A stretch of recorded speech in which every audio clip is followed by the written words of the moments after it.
On Tuesday of this week, Donald Trump gave an interview to Reuters where they were asking him about the possibility of impeachment.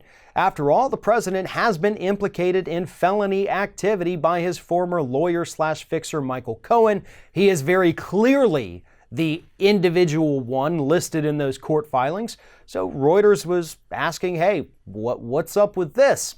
And Donald Trump said the following in response. He said, it's hard to impeach somebody who hasn't done anything wrong and who's created the greatest economy in the history of our country.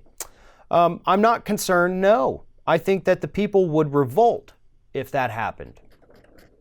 So is Donald Trump right now telling us that his crazed supporters are going to revolt, maybe try to overthrow the government if this man is impeached?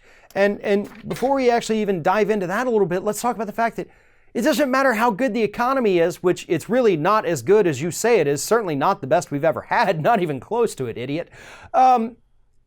That wouldn't weigh on your impeachment, you moron.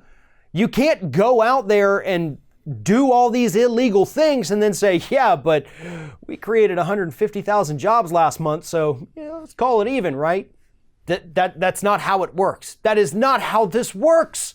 You are so painfully stupid. Your stupidity causes me pain because I can't even dumb down my own brain enough to process how stupid you truly are.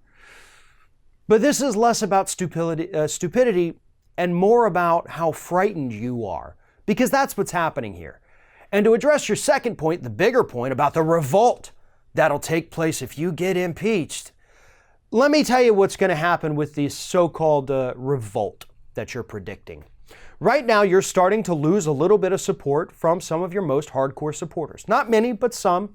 The reports are out there. They've done interviews. A couple people maybe have flipped, just like all your buddies flipped on you too.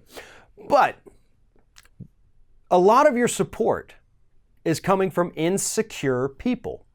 People who desperately need a hero because they themselves feel weak. Psychologists have analyzed this. They've looked at all of the available data, and this is the conclusion that they've come to. So in terms of a revolt, if you get impeached, your base, based on the analysis of mental health professionals, do not have the courage to go out there and actually do something. And that's actually not even an attack on them. That is typically what happens in situations like this. Just like all the Democrats who did not move to Canada when you won the election. There's always talk of a grand scheme, we're going to do this, we're not going to take it, we're going to make sure we stand up and do it, and then it never actually comes to fruition. That's what happens. So you can piss and moan and say, I didn't do anything wrong, the economy's good, my base will revolt.